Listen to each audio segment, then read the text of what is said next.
পাখির শিকার ও বেচাকেনায় ব্যবহার করা হচ্ছে শিশুদের। প্রান্তিক এলাকা থেকে ময়না, টিয়া, কালেম ধরে এনে এই শিশুদের দিয়ে শহরের বাজারে চড়া দামে বিক্রি করছে কয়েকটি চক্র।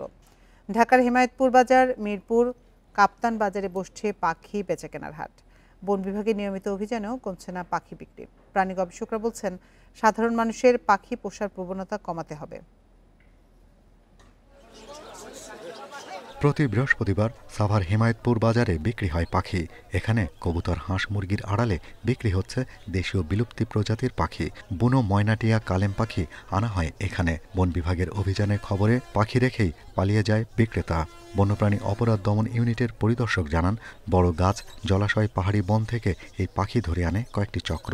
তারপর শিশুদের দিয়ে সেগুলো বিক্রি করে শহরের হাট বাজারে। বাজারে গেলেই পাখি বিক্রি করলে টাকা পাওয়া যায়। তো এই যে মেসেজটা এমন একটা পর্যায়ে গেছে, দেখা যায় আমরা অনেক জায়গায় গিয়ে দেখেছি 3-তে 1-এ 2-তে পরে বাচ্চারা তারা পাখি নিয়ে আসছে বাজারে। 2 সপ্তাহ যদি আমি অভিযান না করি, পরে আবার যায় 100 পাখি আসছে। এবং একই ব্যবসায়ী দেখা যাবে বিভিন্ন আঙ্গিককে ব্যবসা করে। সে হয়তো আজকে আসে নাই, কিন্তু তার কোনো না কোনো সঙ্গী বাজারে আসছে। মানে প্যাটার্নটা হচ্ছে নিজে বিক্রি করে না, হয়তো অন্য কাউকে দিয়ে বিক্রি করা। এর আগেও রাজধানীর আশেপাশের এলাকার হাটবাজার থেকে ভুবনচিল, ঘুঘু, হরিয়াল পাখি উদ্ধার করা হয়।